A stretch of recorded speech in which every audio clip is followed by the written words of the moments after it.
Super ಆಗಿದೆ ಗುರು, ಬೊಂಬಾಟ್ movie, ಶಿವಣ್ಣನ movie ಸಖತ್ತಾಗಿದೆ ಗುರು. ಶಿವಣ್ಣನ fan ಆದವನು ಯಾವನು ಚೆನ್ನಾಗಿಲ್ಲ ಅನ್ನಂಗಿಲ್ಲ, ಸೂಪರ್ ಆಗಿದೆ ಮೂವಿ. ರಾಯಪ್ಪ ಬರ್ತಾನೆ ಮೈ ಮೇಲೆ ಹೆಲ್ಮೆಟ್ ಹಾಕಿ ರಾಯಪ್ಪ ಬರಬಾರ್ದು ಅಂದ್ರೆ, ರಾಯಪ್ಪ ಬ್ಯಾಕ್ ಅಂದ್ರೆ ಹೆಲ್ಮೆಟ್ ಹಾಕ್ಬೇಡಿ ಯಾರು. ಹಾಂ sir, okay, thank you sir.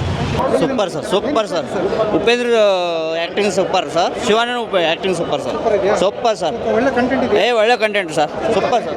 ಗರುಡಪುರಾಣದ ಬಗ್ಗೆ ಹೇಳಿದ್ದಾರೆ, ಸೂಪರ್ ಆಗಿದೆ, ಚೆನ್ನಾಗಿದೆ. ಒಂದು ಊಹಾಲೋಕ ಥರ ಇದೆ. ಬಟ್ ಸಿನಿಮಾ ಅಂತೂ ಆ್ಯಕ್ಟಿಂಗ್ ಸೂಪರ್ ಆಗಿದೆ, ಫೆಂಟಾಸ್ಟಿಕ್ ಆಗಿದೆ. ಉಪೇಂದ್ರ ಅಂತ ಫೆಂಟಾಸ್ಟಿಕ್ ಆಗಿ ಮಾಡಿದ್ದಾರೆ ವಿಲನ್ ಸ್ಟೋರಿ ಮಾತ್ರ. ಶಿವಣ್ಣ ಅಂತ ಶಿವಣ್ಣ ತುಂಬ ಚೆನ್ನಾಗಿದೆ. ಬಟ್ ಮೂವಿ ಒಂಥರ ಊಹಾಲೋಕ, ಬಟ್ ಆ್ಯಕ್ಟಿಂಗಲ್ಲಿ ಫೆಂಟಾಸ್ಟಿಕ್ ಆಗಿದೆ. ಇಲ್ಲ sir, different kind of movie. Okay, ಆತ್ಮ ಈ 45 ದಿನದೆಲ್ಲ ಕ್ಲೈಮ್ಯಾಕ್ಸ್ ಹೇಳ್ಬಾರ್ದು. ಒಂದು ವಿಭಿನ್ನವಾಗಿ ತೆಗ್ದವನೇ. ಅದು ಕೆಲವ್ರಿಗೆ ಹೆಂಗಿದಾಗುತ್ತೋ, ಶಿವರಾಜ್ಪುರ ಅಭಿಮಾನಿಗಳಿಗಂತೂ ಹಬ್ಬ ಇದು.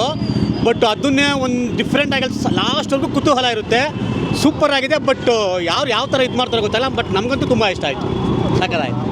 ಸೂಪರ್ ಆಗಿದೆ ಸರ್. ಶಿವಣ್ಣ ಆಕ್ಟಿಂಗ್ ಸೂಪರ್, ಆಕ್ಟ್ರಿಕ್ ಇರೋ ಸೂಪರ್. ಅವನ ಥರ ಯಾರು ಮಾಡೋಕ್ಕಾಗಲ್ಲ ಸರ್. ಅವರು ಚೆನ್ನಾಗಿ ಮಾಡಿದ್ದಾರೆ. ಅಂದರೆ ಶಿವಣ್ಣ ಅವರು ಚೆನ್ನಾಗಿ ಮಾಡಿದ್ದಾರೆ ಸರ್. ಕನ್ನಡಕ್ಕೊಂದು ಒಳ್ಳೆ ಸಿನಿಮಾ. ಹಾಂ, ಸೂಪರಾಗಿ ಮಾಡಿದ್ದಾರೆ ಸರ್. ಹಾಂ, ಎಲ್ಲ ಸೂಪರ್ ಆಗಿದೆ. ಫ್ಯಾಮಿಲಿ ಎಲ್ಲ ನೋಡ್ಬೋದು. ಪರವಾಗಿಲ್ಲ. ಏನು ಇಷ್ಟ ಆಯಿತು? ಕ್ಲೈಮ್ಯಾಕ್ಸ್ ಇಷ್ಟ ಆಯಿತು.